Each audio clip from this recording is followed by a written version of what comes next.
Welcome to All About Art. My name is Alexandra, and I'm an art historian, curator, and writer. Within this podcast, topics relating to art history, cultural policy, the art sector, as well as a large range of other art-related topics will be covered. Conducting critical discussions, having entertaining exchanges, or just enjoying some relaxing chats, All About Art is where you'll find it all. Join me in exploring and developing cultural discourse. Welcome to another episode of All About Art. In this episode, I sat down with Rosie Allan of Sophie Macpherson Ltd, a leading recruitment firm specializing in the art market. I speak to Rosie about her journey into art world talent and recruitment and what drew her to this particular corner of the industry.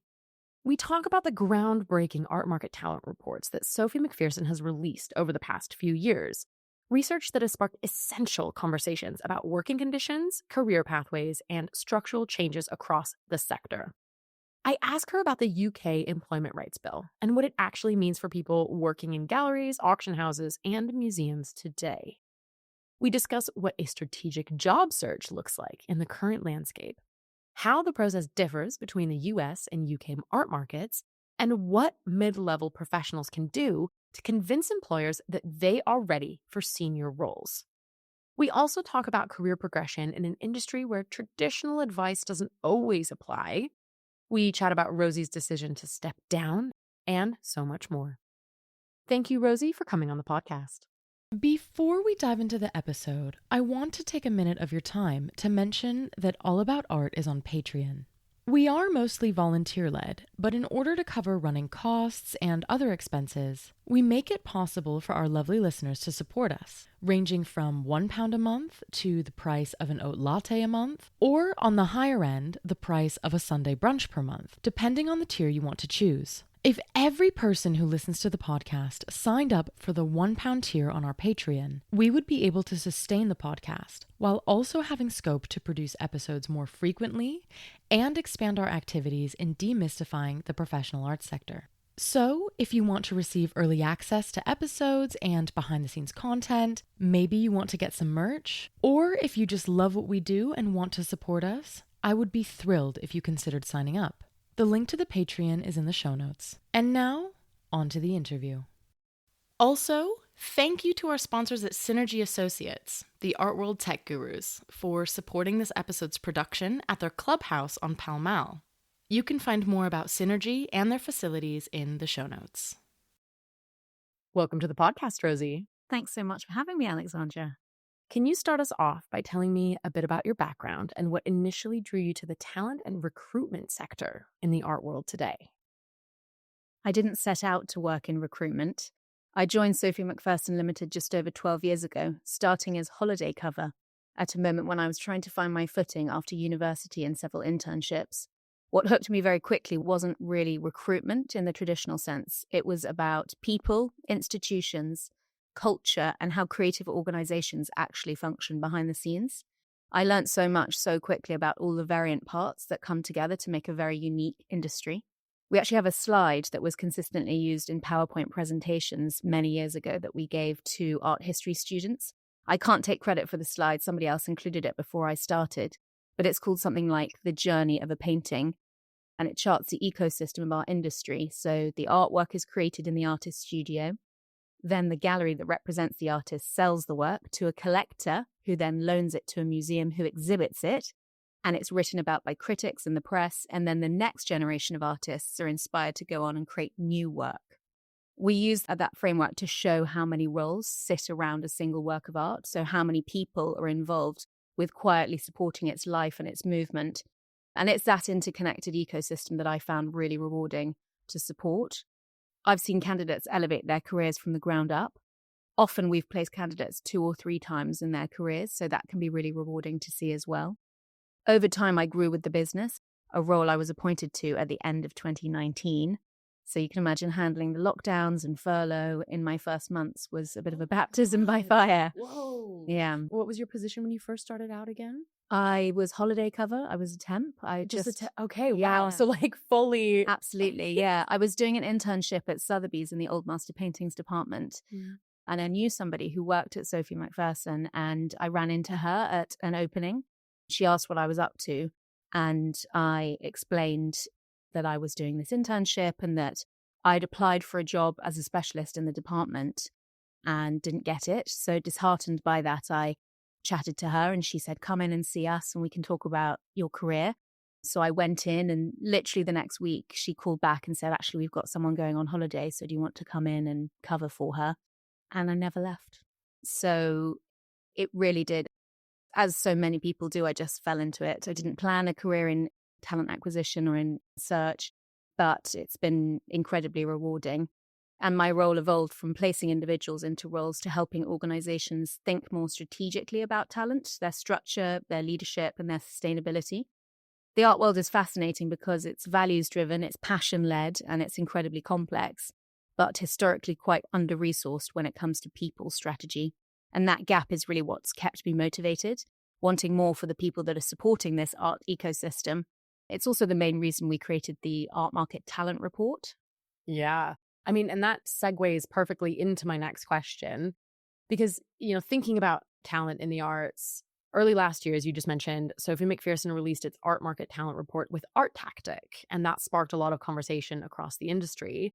And as you pointed out to me, it wasn't the first. You've released 2 Art Market Talent Reports. The first one was in 2023 and the second earlier last year, as well as 2 sector-specific reports in collaboration with Convalio on registrars and Cadogan Tate on art technicians.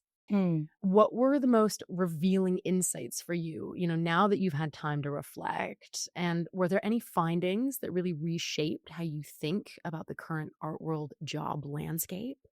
Yeah, so interestingly, our first talent report was much more focused on salaries, and it was actually created in 2019. It was due to launch in March 2020. So you can imagine, with all that was going on in the world and so many staff being furloughed or cut, it felt really inappropriate to release a report on salaries. We reinvigorated the project in 2022, launching our first report in early 2023. I'd say what stayed with me the most wasn't one single data point or even the highest salaries or the greatest anomalies. And obviously those were the things that caught the attention of the press. Was this is how much you get paid at the top end, this is how much you get paid at the bottom end. It was just the consistency of the story for me across roles, geographies, and seniority. We saw a widening gap between responsibility and recognition. So people taking on far more accountability, complexity, and workload without corresponding pay, progression, or support. And this is one of the reasons that we do these reports, is so that we can really benchmark salaries in the industry and help people obtain some consistency so that it's more transparent and easier to move between roles and between organizations, and just to know what you can expect really from a career in the art world. Most of my friends and family work outside of the art world, and comparing experiences with them around transparency, progression, and pay is always an interesting conversation. So a friend of mine who works in sports marketing told me that she'd never apply for a job if there wasn't a salary band listed against the advert.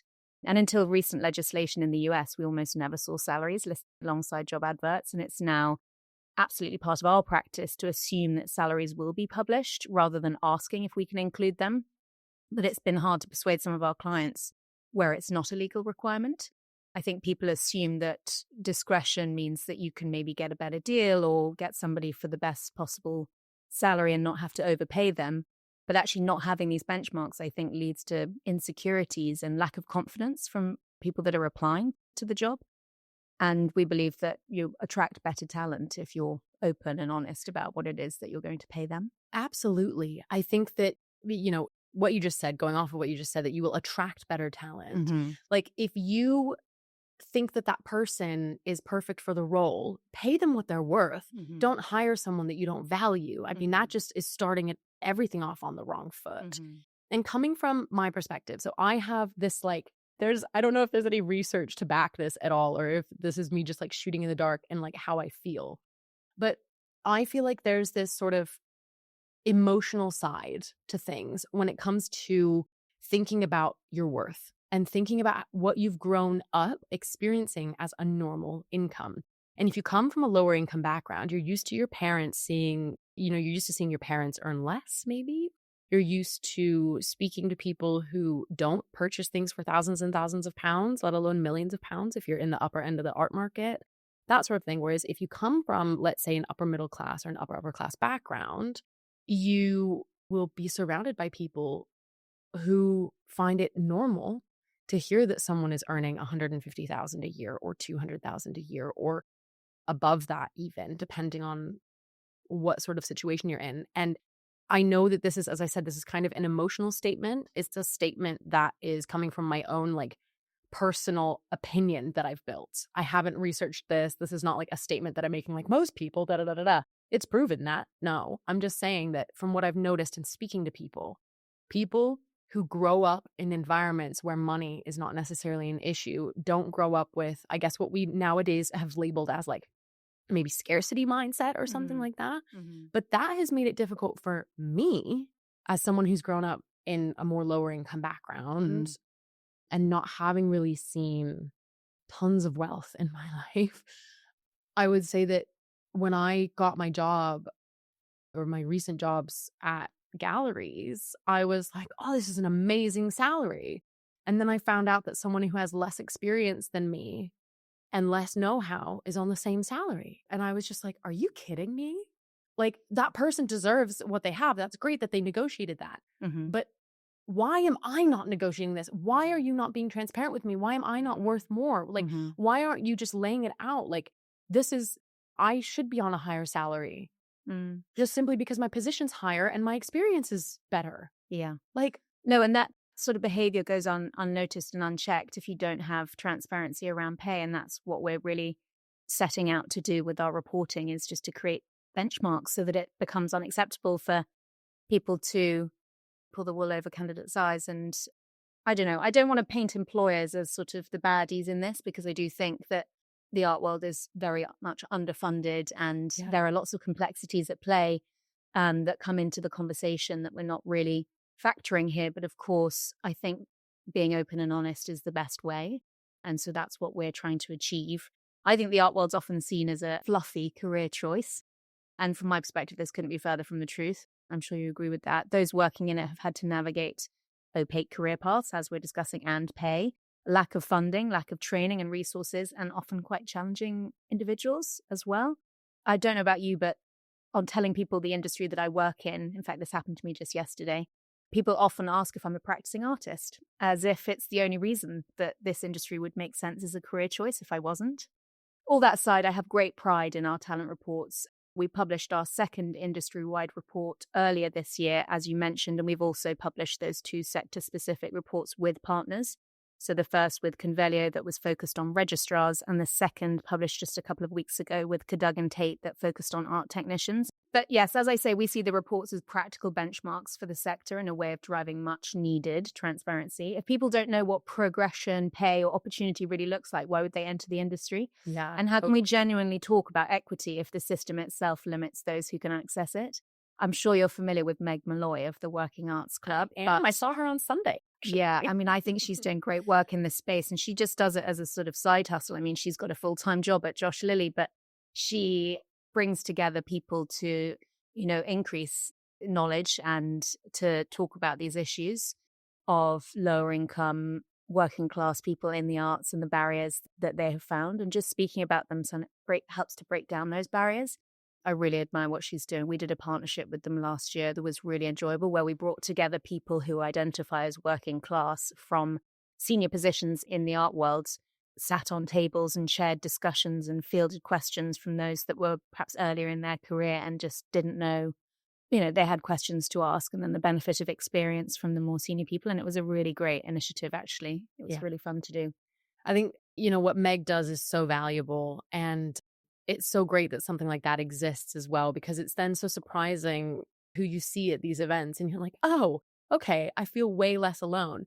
And actually, I feel like sometimes in the arts, people make assumptions about where people come from. I know that people have made assumptions about me. Someone told me like, oh, you sound like you have an American international school accent.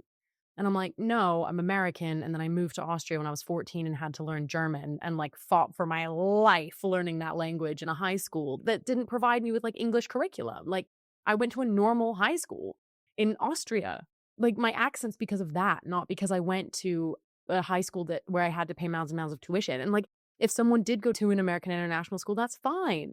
but it's just about these assumptions that we make about people. And I think in the UK, it's just especially intense when it comes to making these assumptions. And I think in the UK, it's just so, and maybe, because I have listeners from around the world, but around 30% of them are from the UK. So maybe listeners who aren't living in London or the UK might not fully understand what we mean when we talk about working class and what we mean when we talk about these sorts of things, because the structures, even politically and socially, are so different countries. Like, it's way different in Austria too. So yeah, I'm going on a bit of a tangent, but I think it's so valuable and important to be creating these resources. And just one thing I should note to clarify for listeners, all these reports free to access. Yeah, absolutely. They're free to access. Yeah. Yeah.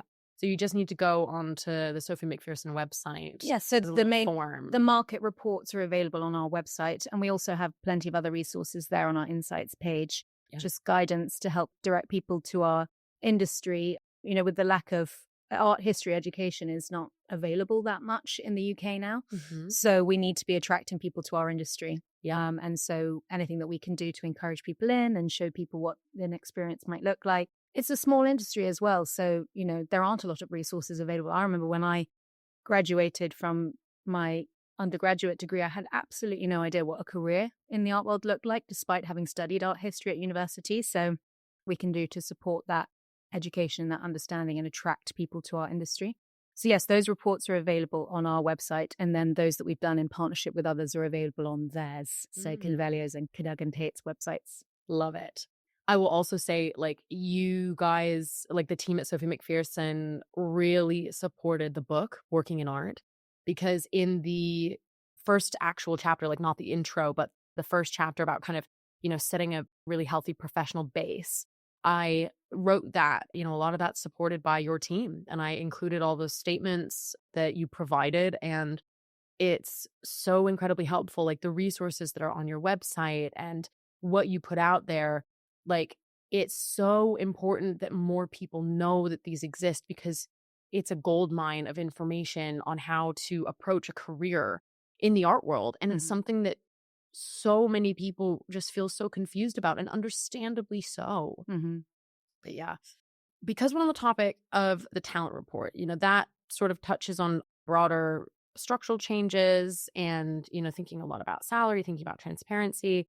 And one of the changes that I'd like to talk about a bit more today is the UK Employment Rights Bill. It's kind of inspired by a couple of events that Awita and NextGen have hosted.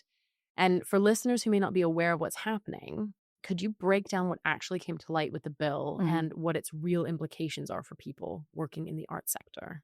Yeah, absolutely. So at its core, the Employment Rights Bill is about closing gaps that the creative sector has historically fallen into. It strengthens protections around insecure work, 0 hours contracts, predictable scheduling, and unfair dismissal. And these are all issues that disproportionately affect arts workers.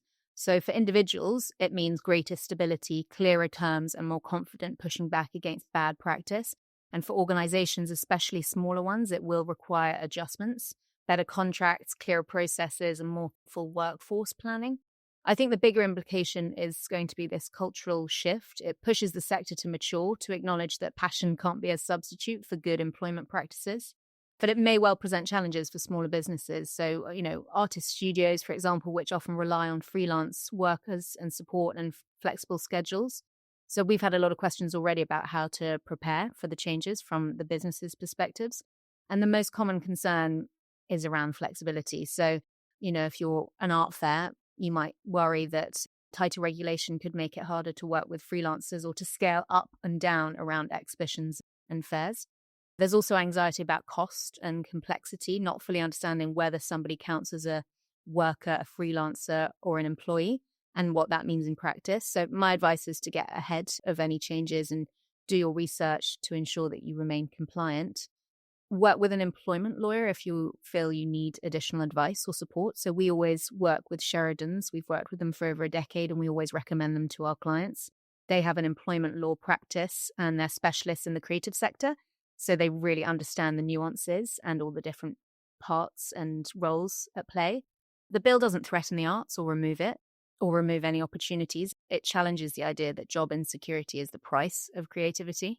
So I think it is great, and I think it's timely, and I think that companies just need to sort of get ahead and ensure that they are familiar with all the changes and everything that's coming into play. Yeah, I find it really interesting that you mentioned like art fairs and you're bringing to light where it actually could be really difficult for that bill where people would need to prepare a little bit more Mhm. than maybe others Mhm. because of the, I guess, waves that the work comes in. Mhm. Because I know I was speaking to Sophie Parker, who's the director of Photo London, and she's in my book. And she was telling me about how, yes, year round, they are obviously doing a lot, but really in the lead up to the fair, in the first, I'd say in the 3 months leading up to the fair, that's when they obviously hire way more people because they need like art handlers who they obviously don't need to have employed for like, or art handlers, people who are helping build the structure or putting things together, like people in operations. Like the team needs to grow from a freelance perspective, but they can't employ them year round. And like when I was studying, I had a 0-hour contract and that worked really well for me because I would just disappear in the summers, go do my internship at Gallery Today's Ropac, who's also in my book. So I need to stop dropping the book constantly. But I did an internship at Ropac, and then, came back to London 2 months, 3 months later, and I was like, hi, and started up work again. And so there are really positive things that come from that too. And so it's just about really educating yourself. And Absolutely. It's not supposed to limit No. the opportunities. yeah, And that there will always be a way to continue to work in a freelance capacity to allow people to get that training and work experience. So yes, it's not intended to limit any opportunity. It's just to make people a bit more thoughtful, I think. That's what I'm hopeful that it will encourage, is forward planning and not, abusing the system and encouraging, bad behaviors. yep, which definitely do exist. Mm-hmm.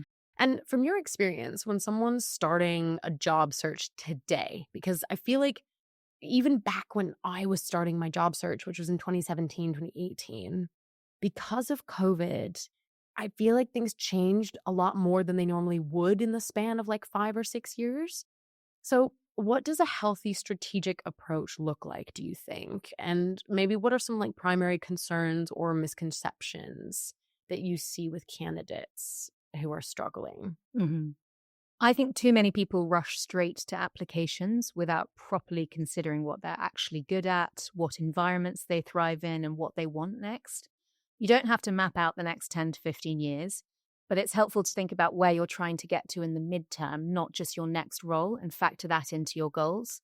Start with research, read the resources that are available. Those that I've already mentioned, our reports and our insights page, which chart career paths alongside earning potential. Use LinkedIn to understand organizations, teams, leadership team, but also be curious more broadly. Go to exhibitions, art fairs, events, and talk to people. Informal conversations often tell you far more than a job description ever will. Then get clear on your priorities, your short and longer term objectives, how you want to balance learning versus earning, and what your non-negotiables are when it comes to responsibilities, culture, and pay. From there, focus on targeted, thoughtful applications rather than a scattergun approach. You can really tell when you receive an application, it's not really been thought through and it's more of a sort of speculative, I'll just throw my CV at this and see what happens. I've definitely done that. We've all been guilty of it, I'm sure. Like, that's definitely been my approach when I was younger. It's like, you have it and you have it and you can have my CV. Please, someone give me a job. Yeah. We always recommend tailoring CVs to specific roles. So obviously the core of your CV will remain the same because your experience is your experience, but you can pull out specific elements of your experience to speak to the job opportunity that you're going for. Employers don't expect perfection, but they do expect self-awareness. So it's fine to not tick every box as long as you understand where the gaps are and can speak thoughtfully about how you'd address them. And finally, remember that interviews are a two-way process. It's as much your opportunity to assess fit as it is the employer's. A good hire works both ways. Yeah. I think that these are like lessons that, again, I wish I would have known. And this is why I was so happy that we did a collaboration like Sophie Macpherson and Next Gen. You came and spoke to our Next Gen members. in a job hunt toolkit. And it was a series of 4 events. And these events, I was literally like, I was listening in and I was just like, man, I want to take so many notes. Like, I wish I would have known this. And this is so important. And even when, I'm freelance right now because of the book and because of the podcast and Next Gen and all these things, but that doesn't mean that I'm always going to stay that way. And working for a company is always really nice as well because there's so much room to grow and learn from others, and working in a team can be really great. And I love that.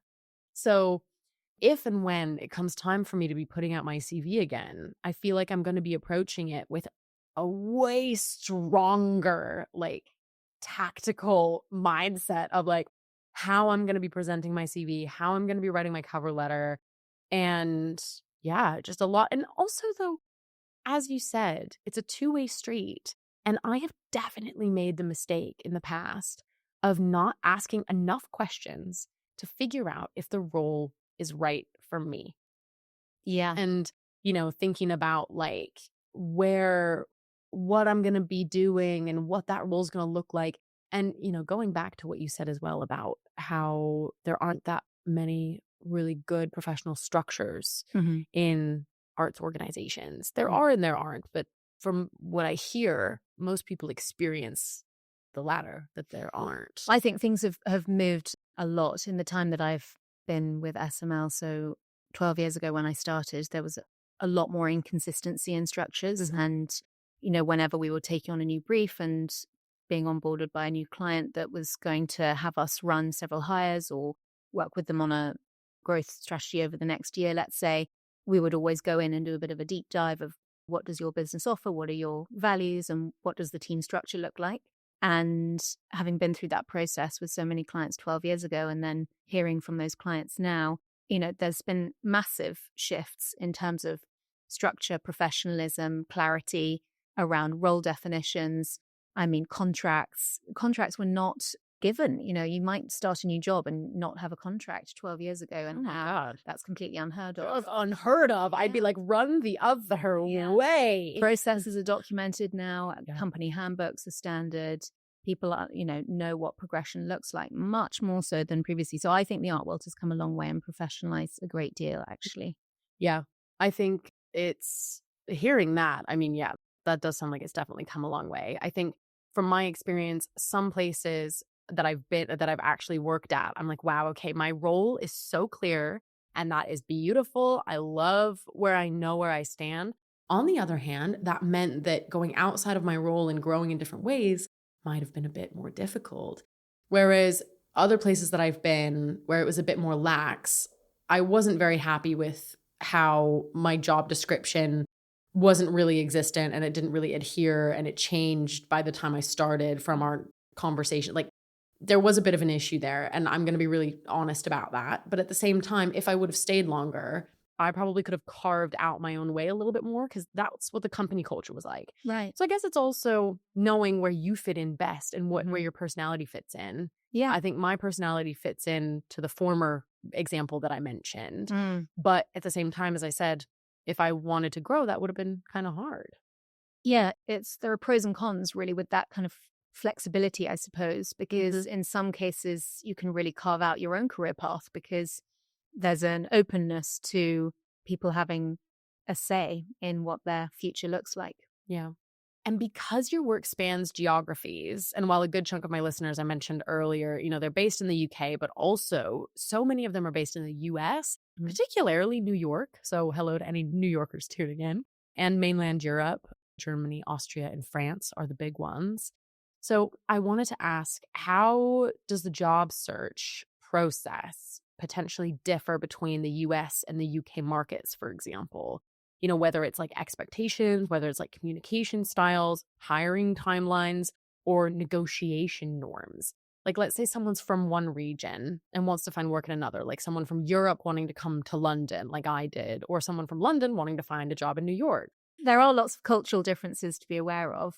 This is what makes my job so interesting, having to operate in both markets. So the UK and the US are our primary markets, though we do also work with clients in Asia and throughout Europe. The US job market is faster, bolder, and more explicit, particularly around ambition and compensation. Candidates are expected to articulate impact confidently and negotiate early.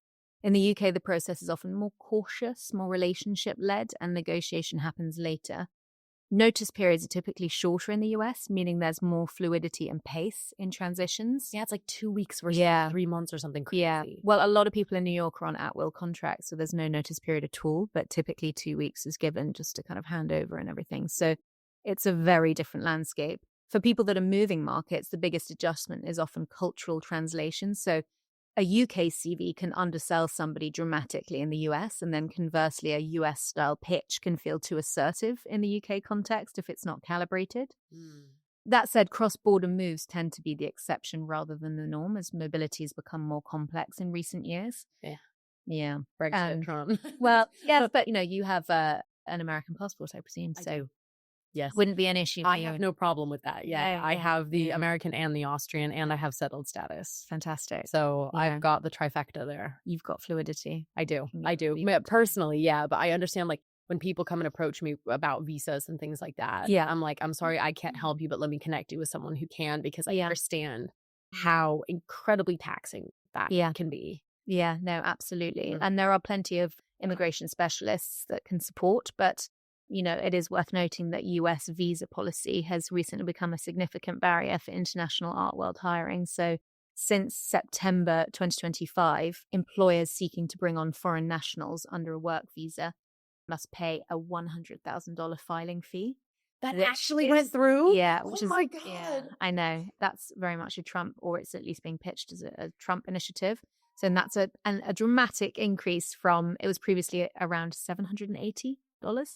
So it's really prohibitive, especially for the art worlds. I mean, in practice, it means that many institutions, galleries, and auction houses, especially those operating on modest budgets, are now much less likely to consider sponsoring international hires. Of course. 100,000? I know. Oh my gosh. I spent a year in 2017 living between London and Hong Kong at a point when many US and UK galleries were opening outposts there. And from a headhunter's point of view, it could be a challenging culture. Discretion was highly valued, and transparency, particularly around pay, was limited. So building enough trust between parties to agree a placement took more time. Those sorts of challenges to navigate as well when it comes to thinking about different regions. And, we've covered how to break into the sector. And as I said, I want to bring the conversation into talking about career progression, because I do have a lot of maybe emerging professionals listening into this podcast, but I definitely have a lot of mid-career professionals. I mean, between the ages of, I'd say, 25 and 35. And they're looking for their second, third, or fourth role. So basically those trying to break through maybe to more senior positions. And so on their behalf, I want to ask, what could they do to actually convince employers that they're ready for that next step? Especially in the art world, where I think, like the typical career advice that we might see online or on Instagram or whatever, to be like, this is how you negotiate or whatever. We were just talking about how it differs from region to region. So take all that advice with a grain of salt, but also the art world and how to progress in your career can be quite political sometimes, and not political in the sense of like what we were just talking about, but between people and between different leaders in the company and things like that. So what's some advice you would give? What really convinces employers that someone is ready for a senior role is evidence, not aspiration.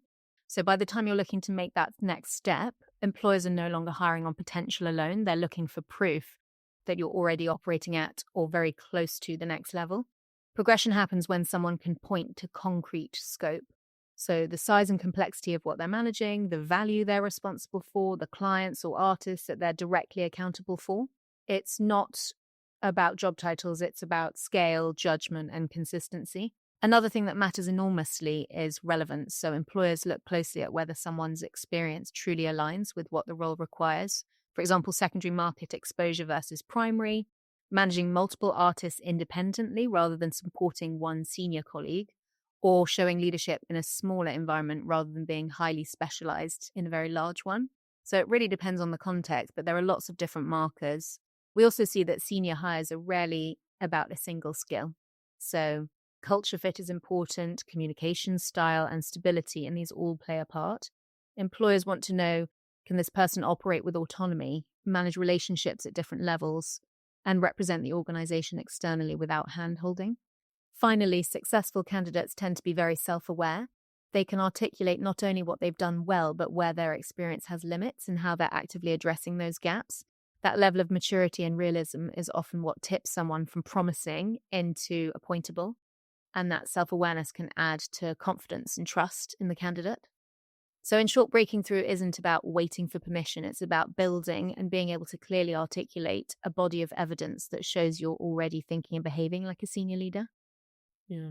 One of the shifts that we've seen recently is that there's maybe an expectation that promotions will be delivered after a certain number of years of service, or if you see somebody above you that's, been promoted after X years, 2 years, let's say.